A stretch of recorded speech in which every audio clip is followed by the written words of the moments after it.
So much for being here today. Oh, thank you. It's great to be able to come on and spend some time with you. Yeah, absolutely. What I want to do right off the bat is if you served in the United States Air Force, do me a favor, throw a one in the chat since obviously we're number one. All right, so we got a few Air Force folks on the call. Are you guys familiar with command chiefs at all? Put a two if you know what a command. I know you guys know what a command chief is. All right, sweet. So hey, we got a really, really cool one today. I'm super excited to have David Southall here, two-time command chief, from what I can tell, at a minimum. So over the 350th Spectrum Warfare Wing, as well as the National Air and Space Intelligence Center, which is amazing. But now he's the director of operations at Delaware Nations Industries.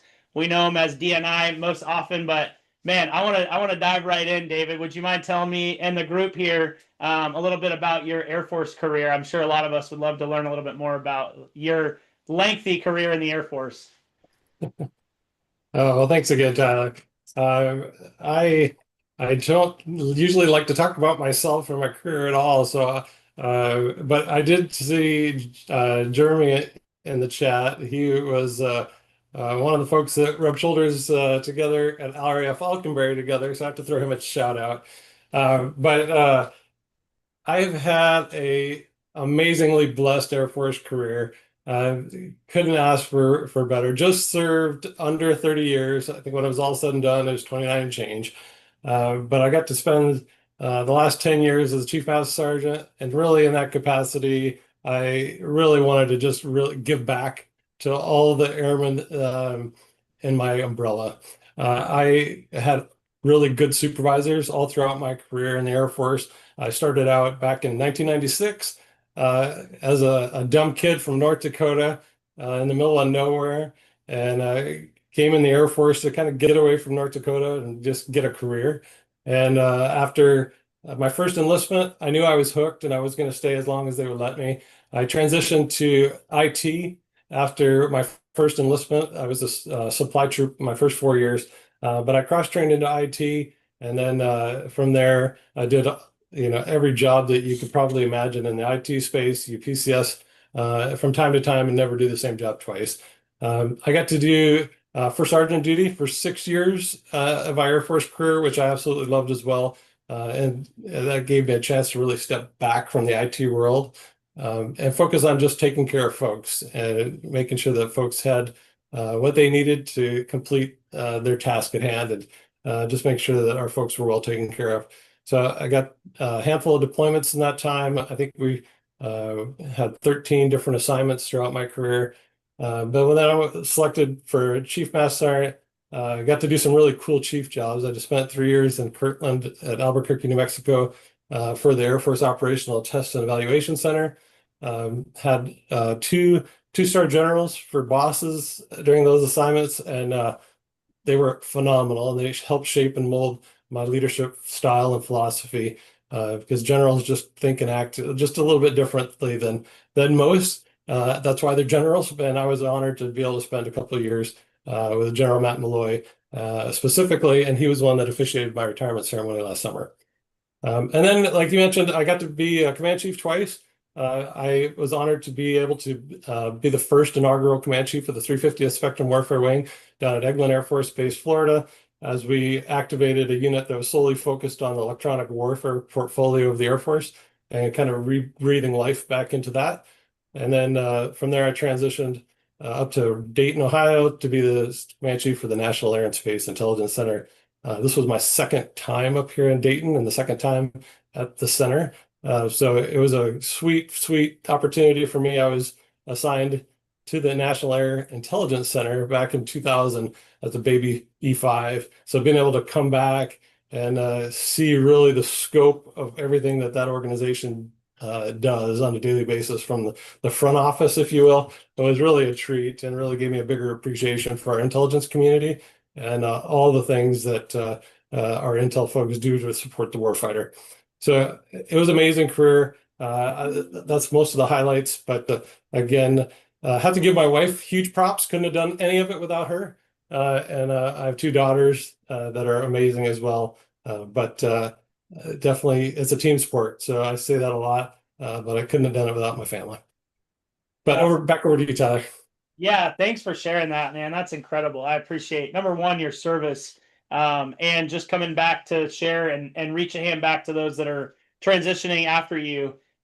Speaking about your transition, that didn't happen that long ago. I mean, like you transitioned out of the Air Force last summer, right? So tell me a little bit about how you stumbled upon DNI, how you landed your role there. So it was last summer, and I will preface this by I'm a planner. I had planned my retirement out a year prior. Everybody preaches, take TAPS twice and do it a couple of years before you're even ready. I did all of that. Um, so I had been leaning into, my retirement pretty heavy about a year ago, really, in February. I knew my retirement ceremony date was in July. I knew how the months were going to sequence out. I had terminal leave all planned out. Um, and then I really was really leaning into starting interviews, going, 100 miles an hour, probably May, June-ish. Um, and that's kind of where the timeline hit me. I was going to take July, August, September as terminal leave, and 1 October I'm a civilian. Um, so I had posted, my resume a bunch of places. I had talked to a bunch of mentors. I had done a few informational interviews with the folks in different areas of business that I wanted to work in when I retired. Kind of lining up, like I said, as planning as much as I possibly could. Um, I was coming home from a base event. It was like 5 o'clock on a Friday when one of the DNI recruiters called me, and they had come across my resume on clearancejobs.com, and they wanted to know if I wanted to talk about a future opportunity. And I was honestly taken off guard a little bit because it was like March-ish, maybe plus or minus. And I was thinking, no, this is supposed to happen in May. Um, I am a little bit ahead of the game. I want to pump the brakes and I wanted to shop. And so I did it definitely always available for any opportunity. That was the standard line you gave to anybody that wants to talk employment. So I was more than willing to talk. And so we set up a discussion for the following week. It was, just hey, here's the portfolio at Wright-Patterson, where our vacancy looks like. Would that be something that's interested? And I was like 100%. That sounds exactly something that I would be interested in. Um, so, like I said, it came a little bit early for me, though. I was not prepared for that. We courted, honestly, for a while, just because I was a little bit, I think, and this was premature.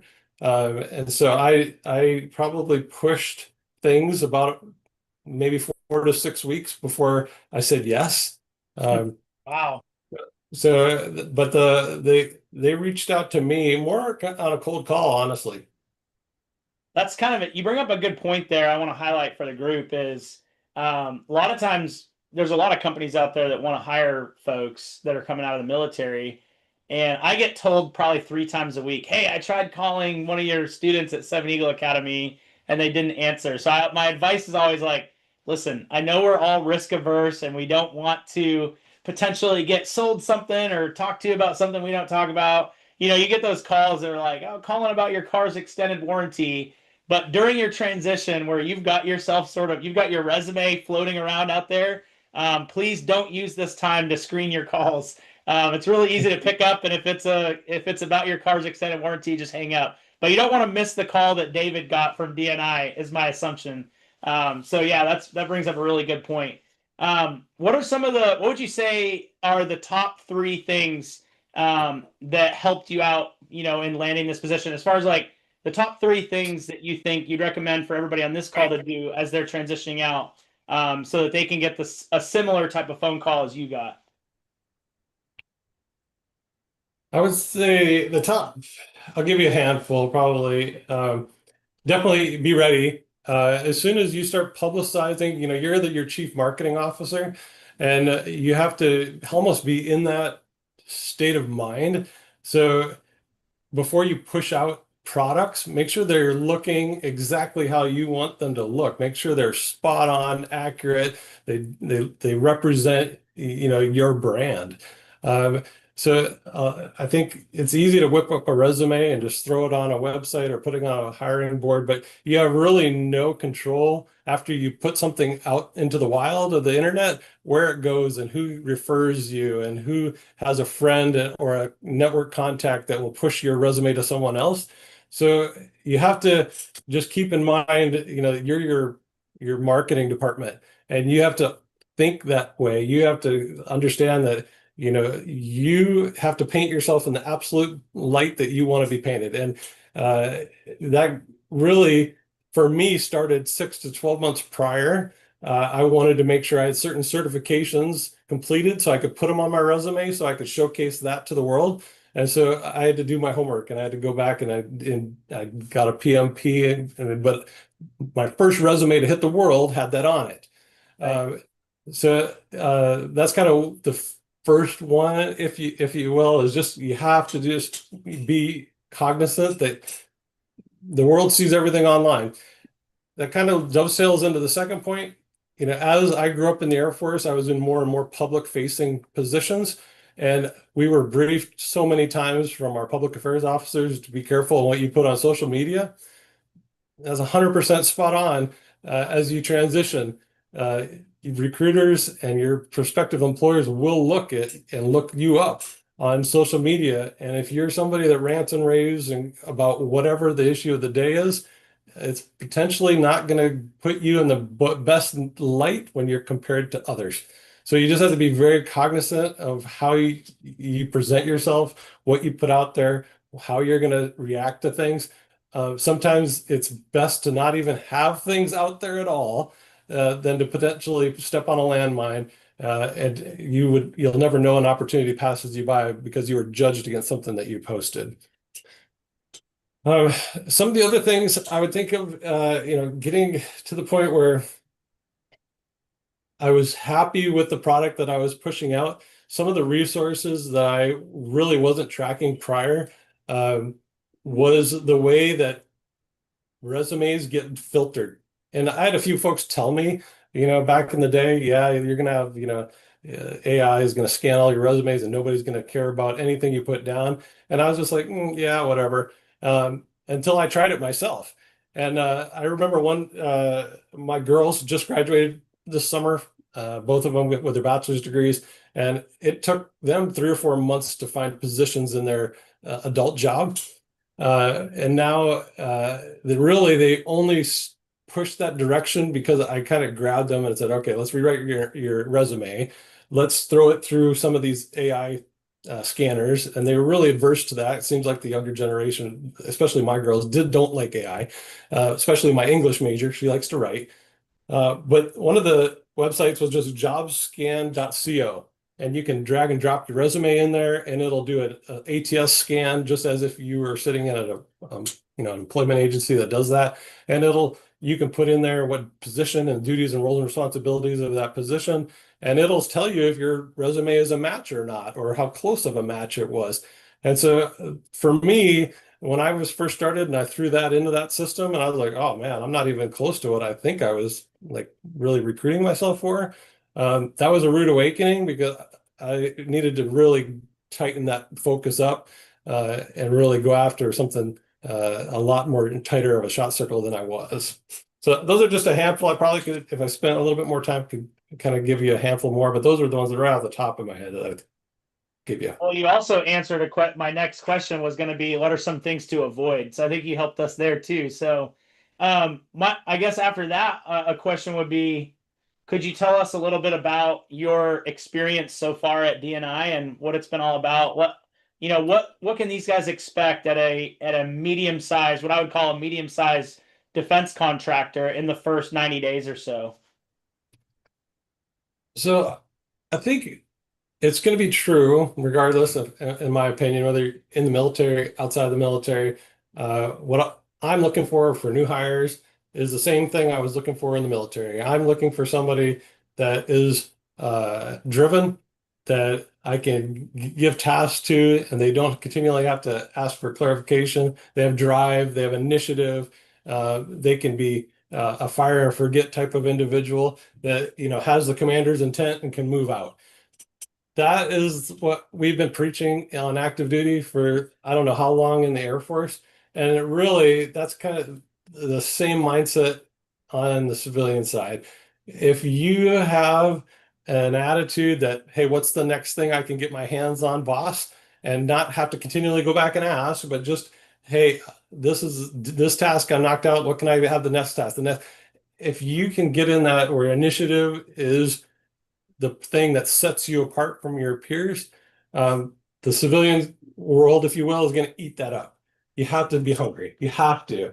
Uh, for me, I just jumped in and did what I thought you should do in my first 6 months of the job. I came into a position that there was a gap between me and my predecessor for a couple of months. So there was not really a hand over of continuity or hey, this is how it's been done. I just had to jump in, ask a lot of questions, uh, think of the things. What would my boss want? What do I think my boss wants to know so I can up channel the right things, get feedback where I am able. And I tell every boss that I've ever had, I will come and ask you a few things so I know your intent. And then if you don't like how I'm doing that, please let me know because I usually will ask for forgiveness versus permission. I love that slogan. But I think most employers really value that. They don't want somebody to constantly be what's next, what's next, what's that. They want you to come in, roll in, and just do your best and crush it with initiative and drive and determination. And you'll easily set yourself apart from the average Joe in a work center if you have that. Yeah, great advice. I literally couldn't agree more with everything you said there. When it comes to DNI specifically, could you tell us a little bit about? I know we've had multiple folks come on, representatives from DNI, and talk to us about the mission, but this is a whole new group here. I don't know if anyone has met with a DNI staff member, team member up to this point. Could you tell us from your perspective the mission at DNI and then how your role sort of plays into that? Maybe like a day in the life. Yeah, sure. So the Delaware Nation Industry is a small, if you will, company. We're about 16-ish hundred folks, but it's a defense contractor that is, we have multiple avenues, if you will, that we serve. But my portfolio is in the IT space, and that's probably the preponderance of our workforce. Now, we do have about a dozen LLCs that kind of chop things up a little bit. We have a construction company, and so that's a little bit of a unique niche. But most of our LLCs are in the IT services space. And in my portfolio specifically, at Dayton, Ohio, we have probably about 400 folks, give or take. And so if you kind of use me as an example, there are three other directors of operations that have about the same number of people. So the way our company has it is we have two CEOs that are co-CEOs. We have our president that takes care of operations from the strategic perspective. And then I have a chief operating officer that I report to, and our other three directors report to. And then our portfolios in each one of the directors is about 400 people. So we have about 100 folks that are at our headquarters in Oklahoma City. And we have a shared headquarters, which uses recruiting, human resources, our accounting folks, our contracting folks, all the support entities are in the headquarters of Oklahoma City. And so every person that's out in the field, if you will, can draw back and use those shared services. It's super efficient that way. So although our company is broken into multiple subsidiaries of different LLCs, we all can use those central services. That keeps our overarching overhead fairly low. It is an 8A company, which for the folks that don't know, that's just a small business association program that as a Indian tribe that we are fall under, and so we can be a direct awarded contracts from the federal government in that capacity. We also can compete for contracts from the federal government in the same capacity that our big, Lockheed Martins can do as well. So we have a fairly wide breadth of IT that we support, but we do support other missions like the FAA, the Department of State, and a big slew of different government organizations under all of our LLC portfolios. Wow, that's yeah. So is it safe to say you're responsible for like your computer user support team, IT equipment, network engineers, and software developers there in the Dayton area? That's correct. So specific to Dayton, in my AOR, I have about 20, 22 different contracts, primarily for the Air Force Research Lab, the Air Force Lifecycle Management Center, the Air Force Material Command Headquarters. But there are many different niches, but a lot of them are in the IT arena doing exactly what you said. We have help desk at every one of those locations. We do the core network backbone of the base at the comm squadron here on base. And then there are a few of the business enterprise systems that are the kind of cradle to grave that the Lifecycle Management Center has for the Air Force that we have folks working under those contracts as well. In addition, like I said, to the big footprint at the research lab and big footprint at the Lifecycle Management Center headquarters. What would you say, like if someone was on this call and they're more of like entry level, like let's say somebody was in the Air Force or Navy, Marine Corps, whatever branch, and they don't have a lot of experience like in IT or software or anything like that. Would you say if they're pivoting and want to get into IT, is there a path to do that through DNI, like as far as like an entry level, maybe help desk type of person? Is that a good pathway for them? There is definitely. The help desk roles that we have across the base are tiered, so you can have somebody come in at an entry level and then progress through the ranks as their skills increase and their experiences increase. Some of the things for an entry level that you just are a must-have based on the DoD and Air Force requirements are your Security Plus certification. That's a must. In very, very rare circumstances, will we be able to onboard somebody that does not have them? Uh, but if you understand the basics in IT fundamentals and do some studying, most of our Air Force specialty codes in IT already require it. So most of the folks coming out of their first enlistment in the IT background specifically already have it. But for somebody that's coming into the IT from a different career field, what have you, it's not going to be so overwhelming if you put in the homework and do the studying to get that certification. And that's your first dipping your toe in the water for the IT side of the fence. We do have probably probably at least a half a dozen that I can just think off the top of my head, help desk in Dayton in the Wright-Patterson area, that if somebody had that on their resume, that they would be able to compete for. Yeah, absolutely. And I'll tell you guys this from my perspective. Like when it comes to IT and cybersecurity and software, I'm easily the dumbest person on this call. And I actually was able to get my Security Plus certification in 1 week. Now, granted, I wouldn't say that's valuable. I literally just studied all the potential questions I might get asked and was able to answer them. So if that's a minimum requirement to get in the door with a great company, I highly recommend knocking out that Sec Plus cert if you don't have it already. But hey, I've got a few more questions for you, but what I'd like to do is for the folks on the call, we've got someone on right now that's got a lot of information, resources for you guys. Do me a favor if you have a question for David, you want to get a little bit more information, throw your hand up. I'll start calling on you guys if anybody that has questions. And while I'm waiting for those hands to go up, I'll just keep going. Could you tell me a little bit about sort of the culture at DNI and what kind of attracted you to the company and what's keeping you there? Sure, that's a great question. So I told DNI when I was interviewing with them uh, the same thing I'll tell you guys right now. I bleed Air Force blue. I love my Air Force core values, and I was looking for a company that shared my Air Force core values. I could care less about how much I get paid. For me in this stage of my life, I wasn't here to, I was in the Air Force 30 years. I was not out to get rich. You would have picked a different career field a long time ago.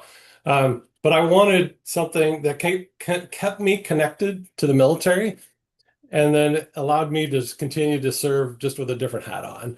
And so DNI definitely scratched that itch with their core values. They have more than the Air Force, and I have an awesome little mouse pad that has all the core values on it. But their core values are under the acronym SHINES, and I will just go through them because I love them, and some of them are exactly the Air Force's. But the DNI core values are selflessness, humility, integrity, native pride, entrepreneurship, and servanthood.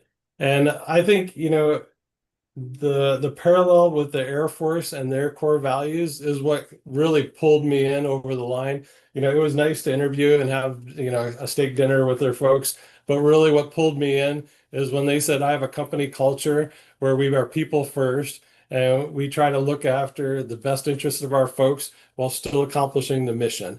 And that was kind of the gist of how I grew up as an Air Force First Sergeant, about taking care of people. And in my transition, they gave me the baton, if you will, for the Dayton Wright-Patterson region, and told me to lead in the same capacity that you would as an Air Force First Sergeant taking care of your folks. So that to me was all that I needed to say, I am 100% all in. I can go out there and definitely take care of folks, making sure they're taken care of, making sure that any roadblock they have in front of them is taken away, making sure that our government customer is as happy as we can get them, making sure that we're taking care of business every day. But at the end of the day, taking care of our folks, making sure that they always are the great ambassadors for a DNI, for a company that truly, really cares about them and not so much just making an extra nickel out of somebody. Yeah, absolutely. Trevor, what you got, brother? Hi, David. Thanks for coming and talking to us today. I'm currently in security forces and I'm separating out of the Air Force and I want to pivot into IT. Last 2 years, I worked as a CSL for my squadron and got a lot of hands-on Air Force IT cybersecurity. One of the things that I'm struggling with is trying to figure out what do I want to do? What type of jobs are there in IT cybersecurity? And how do I kind of narrow down that funnel to what I want to do? That's a good question because there are a lot of different roles and a lot of different niches, if you will. Um, I would recommend you, if you can, have an informational interview with a handful of cybersecurity folks in different companies. One of the things that I thought was the most valuable in my transition was we were thinking about retiring in Tennessee. And, we were kind of lured into the low taxes down there. And so we went and visited, and I got to have an informational meeting with the chief information officer of the Department of Energy lab out in Oak Ridge, Tennessee. And just for grins, they have the biggest supercomputer in the United States at that site. And I thought it was really sweet and cool because I'm an IT nerd by trade. But after talking with him, I was like, yeah, there's no way in the world I'd want to work for you. He was just kind of a jerk. And while the site was cool, there was a handful of other things that I was like, no, I can't see myself, working there. So fast forward, I came back to Ohio. We're like refocusing efforts a little bit. I had a couple informational interviews with folks that were sitting in roles that I currently am sitting, and I got to pepper them with questions. And I would recommend some similar that you do now. Just go down to you can start while you're in the Air Force, but there's going to be a myriad of contractors in any Air Force base. And some of them are going to be doing cybersecurity work. And just talk with them. And most people, if they enjoy what they do, will be able to give you a good bragging session on the good and the not good that they like and they dislike about their positions. And they'll steer you one way or the other. And then you can just be really open and honest with different companies and say, hey, I'm a transitioning veteran and I'm interested in this space. Is there anybody that you have that I can talk to just kind of ask questions about? There's so many people that will be willing to do that, but you have to be really, extroverted and go and do that and break into that.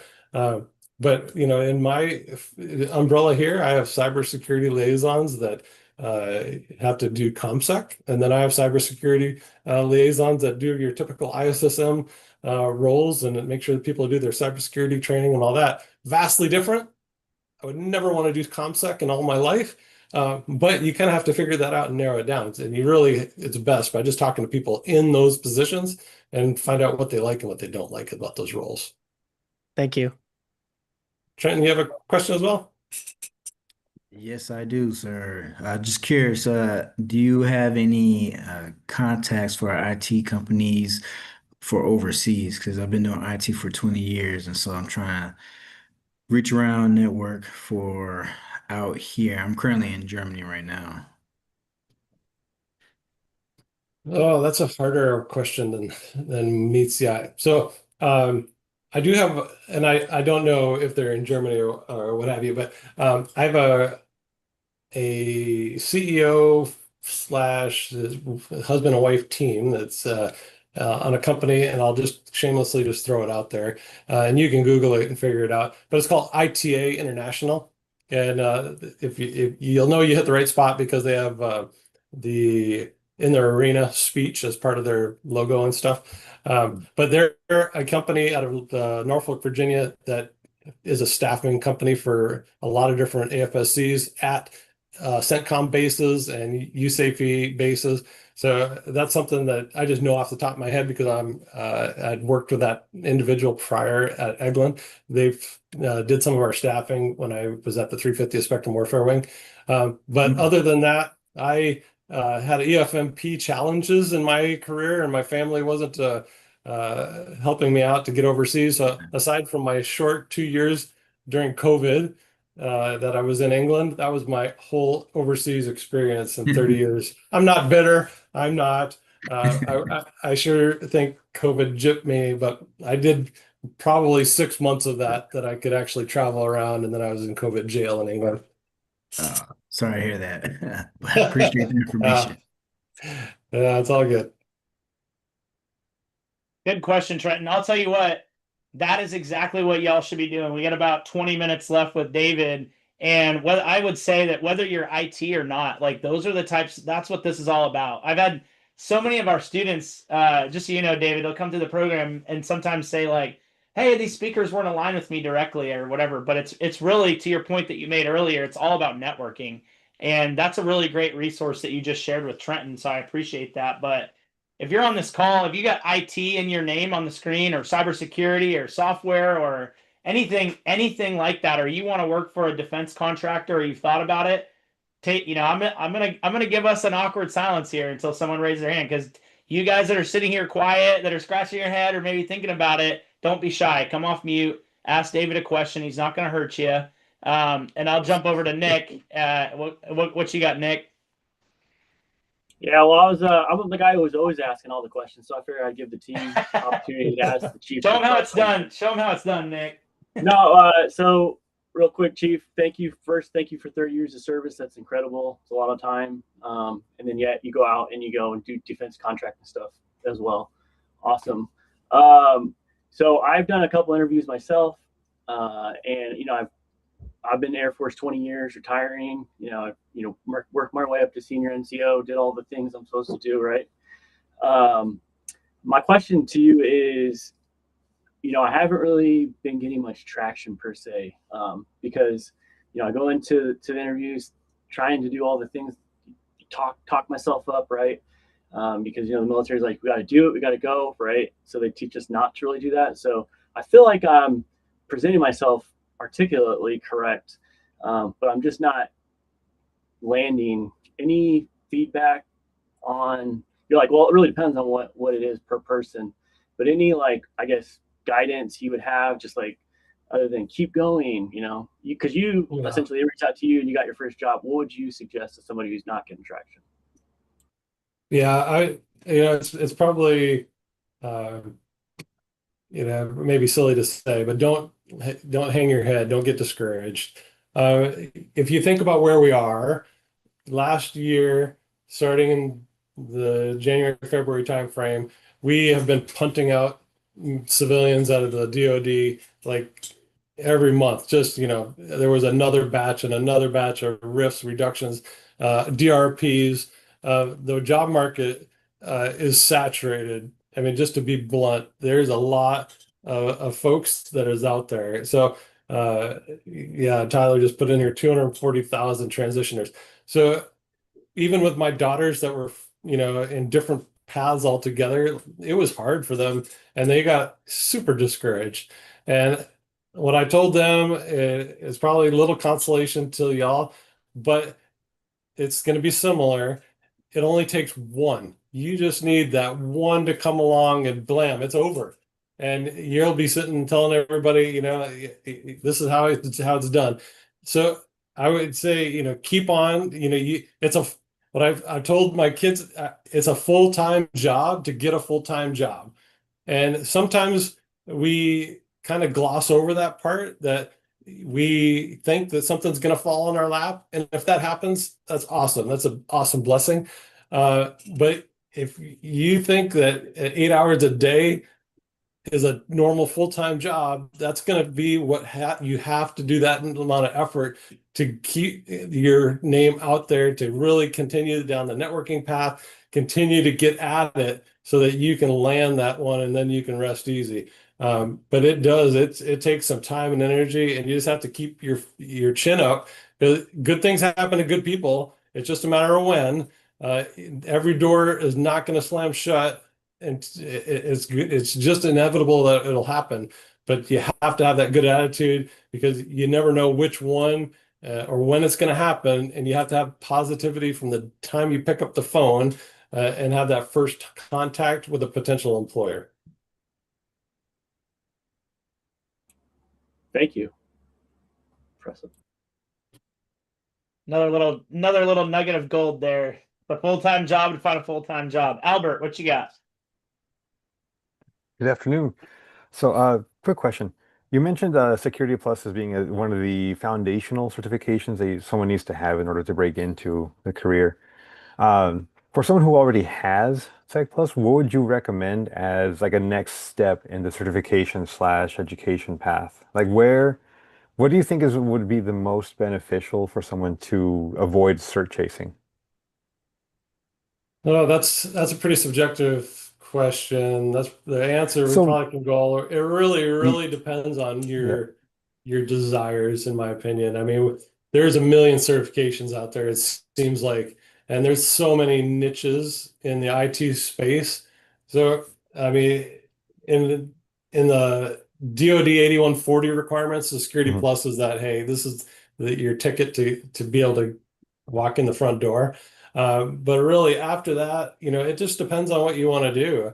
I mean, I can tell you some of our more niche or more competitive, if you will, areas are going to be, your Cisco, routing type things. And, there's not a long line of folks that know how to do hardcore network backbone type jobs. So, having that experience and all your Cisco router certifications is going to set you apart.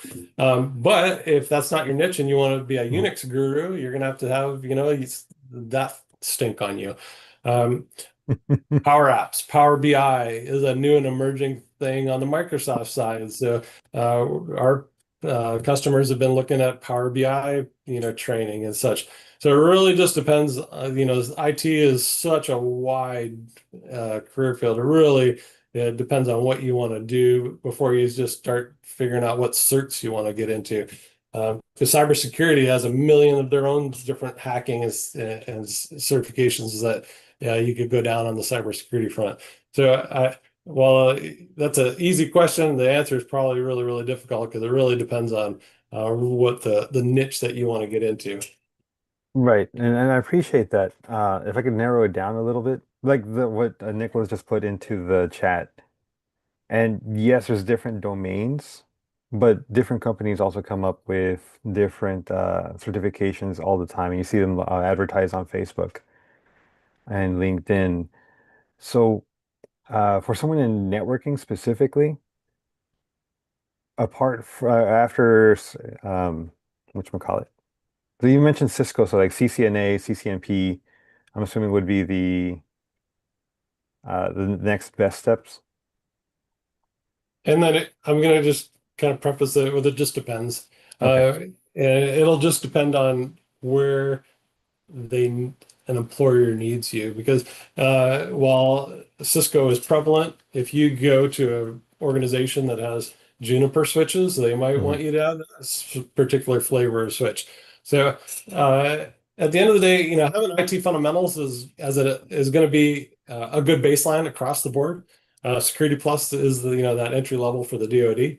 But really, if you have a passion for a particular niche, that's kind of where I would direct you. Like if Hmm. you are passionate and you want to set up, networks at your house on the weekends and it'll just learn and then you want a job. Like I love the phrase, if you love what you do, you never work a day in your life. I love Hmm. that. So really, you kind of have to find out what you're passionate about. And then if there's a certification track that aligns with that, then yeah, run after it because it will be something probably easily able to digest and easily able to accomplish. Got it. But it'll Thank you. be hard to give you a perfect answer probably uh, with that question being rather Mhm. subjective. Yeah, that was a good question, good answer. And then some of the folks dropped some stuff in the chat you might want to grab, Albert. Nicholas dropped a really good diagram, looks like, that I would take a look at if I were you. But good stuff. I love this conversation. Jonathan, what you got? How you doing, David? So thank you for your service. And then, so my question is, with like the downsizing of like DoD and their personnel, has that affected y'all like D&I as far as like hiring people to fill in positions there? Has y'all contracts gotten smaller or have they increased because of that downsizing? So I will answer that probably in two different ways. So jobs in themselves haven't magically just gone away. With the reduction of civilians, there's still work. And so the work still has to be done. And so although the DoD has streamlined a lot of civilian positions and cut them, uh, they are definitely looking for people to actually knock out the day-to-day JOB. And that I don't see any reduction in contractor work to that end. I think, in my personal opinion, the contract are going to only continue to increase until which time the government figures out that maybe we cut too deep and they need to bring the pendulum back to the middle and start hiring some of those civilians that they cut. So in the immediate future, I only see contract work continuing to increase. The scope and scale of different IDIQs are only getting bigger with higher ceilings. So, in my opinion, I do think the way forward that the DoD has pushed right now is contract workforce to fill in the gaps that the civilian cuts have created. All right, thank you. Mhm. Nicholas, got one more?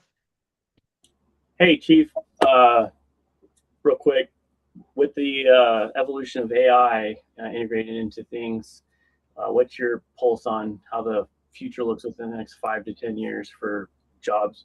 And I'm always talking about AI here, so people are probably like, "Shut up with that AI crap." And then also just for everybody else to kind of second or piggyback off of what you're saying is there's 8 different domains, so you got to figure out what you align to is kind of what I was getting at. Anyways, go ahead. Sorry. Yeah, no worries. Man, awesome. Does anybody else have any questions for David? Did we miss a question? I know you said you were before you talked Yeah, about I was just trying to figure out for the AI right? space. Yeah. Oh, sorry about that, Nick. No, it's all right, Tyler. I'll just give you my thoughts about AI, and then you can definitely take it or leave it. So I think there's a huge difference between AI and machine learning, and I think the common person, if you want to call it, or the public, we mess it all up, and we think stuff is AI or machine learning, and it's not. Or we think Google now is AI and machine learning, and it's Google. Like to me, at the core of it, machine learning is like a machine getting smarter and smarter and smarter based on it learning from itself instead of just being able to search better. That's just me. I think we have a lot of capability now through all these advanced search engines that are making our life easier. And I can go into ChatGPT and say, write me a one-page paper based on blah, and it'll give me a product back that's really sweet. And I definitely use that more than I have in the past. And I think we will probably continue to use it as a tool. But I haven't seen in mass of something that comes over and says, okay, because we're using this, it's going to be taking away lots and lots of people's jobs. So maybe that's just because my purview isn't, vast. But until that part happens, I'm not really worried about AI taking over the world.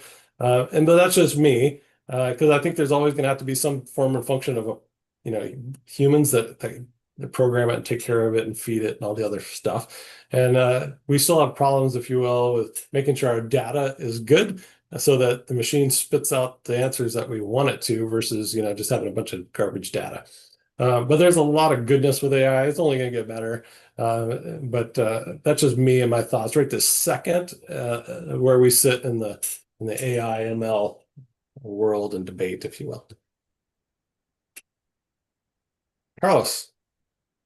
Yeah, thank you, sir, for coming in. I was just wondering, maybe I fell asleep. Are you taking any skill bridge applicants at the moment? DNI is always looking for SkillBridge applicants. And I think Justin might be on this call. He's one of my awesome recruiters. Justin, are you amongst the audience? I didn't see you, but he might be SkillBridge POC for DNI, and 100% we are.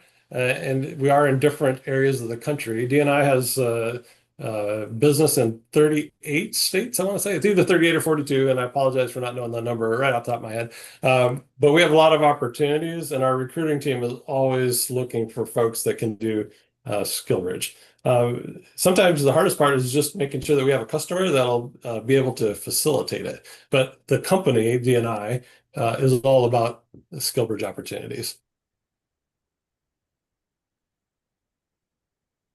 Thank you, sir. Yeah. I'm going to go ahead and drop that information one more time. Looks like somebody asked. I hope that's all right. Going to share your LinkedIn and website one more time. If you guys go to dnigov.com, check out their careers page. Don't hesitate to send a resume. I think Justin posted it earlier here in the chat, and I reposted it as well. But like he said, shoot an email to recruiting@dnigov.com. I'm actually going to drop it one more time as well. If you send an email to recruiting@dnigov.com, Justin will actually get that email. So yeah, that's a good way. And you can connect with Justin on LinkedIn as well. I'll find his LinkedIn. We have time for one more question. If we got one more person that has a question for David, while I'm looking up Justin's LinkedIn, and I'll share that with you guys as well. Yeah, it's Justin dot do. I'm gonna mess it up. Doulard. Duyard. Yeah, there you go. I'm gonna drop his LinkedIn here in a second. We both spent time in North Dakota. Me growing up, and him as an Air Force member. We both have fond memories, but I don't think we both want to live there. Hey, Justin, are you in a position where you would be interested in saying hi to the group real quick, or no? Yeah, absolutely. Can you guys hear me? Yeah, for sure. Okay. Yeah, perfect. No, I thought I chimed in and just wanted to make sure that you guys could hear it. But no, I've been typing in the chat box there, replying to people and getting our information there. So I can answer a couple questions for you guys, or we can close it out here. But I appreciate everyone here, especially David. And David's correct. I enjoyed my time while I was in North Dakota, but I do not want to go back. oddly enough, that was my first and only duty station. Was where David was born and raised till he decided to escape into the world. So yeah, um, I was going back and reading through the comments and trying to answer them as best as possible. Like for Trevor specifically, talking about remote opportunities.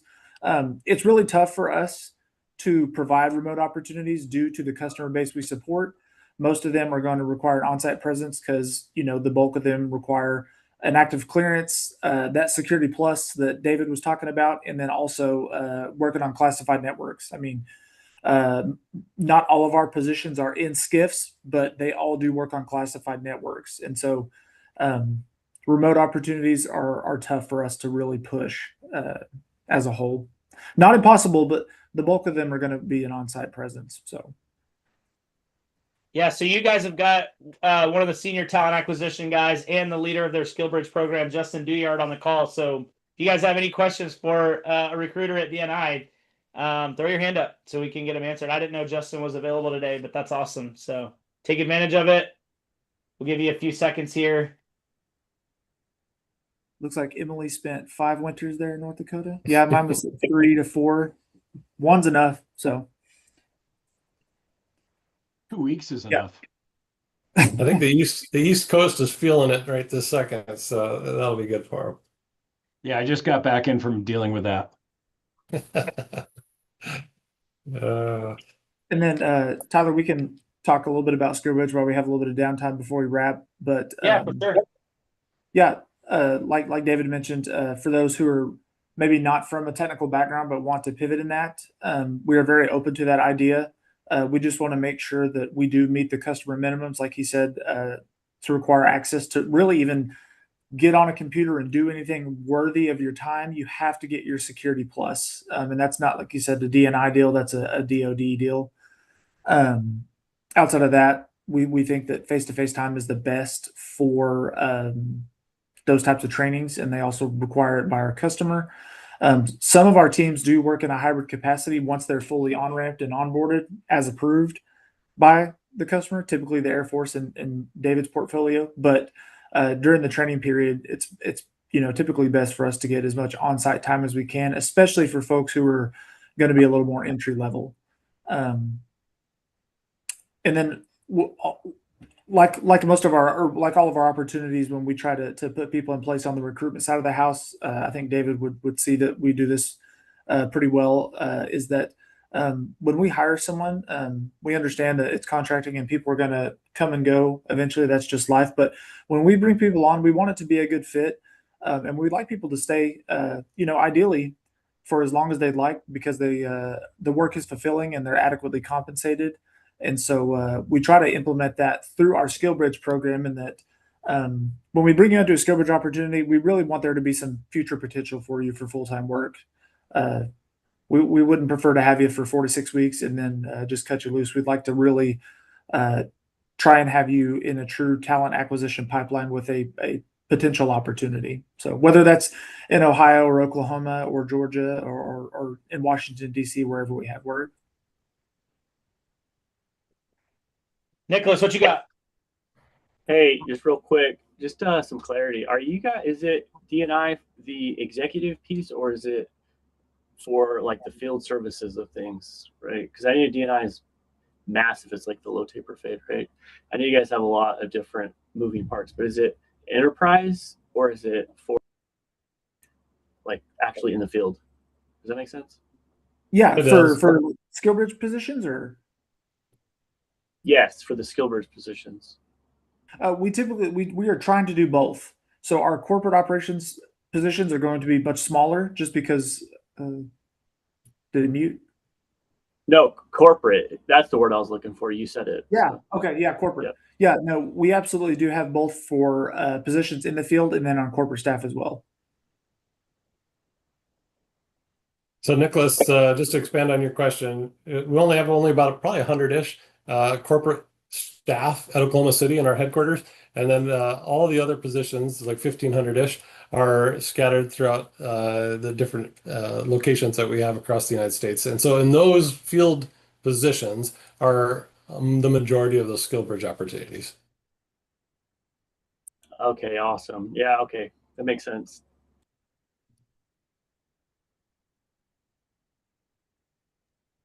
Well, I think that that's just about it. Man, I just want to say a couple things really quick as we wrap this up. First of all, David, thank you for your incredible 30 years of service to the Air Force. I had the opportunity myself in the Air Force to meet some good command chiefs, so I appreciate what you've done, not just for our country, but for those airmen that served under your leadership. That means a lot to a lot of us on this call.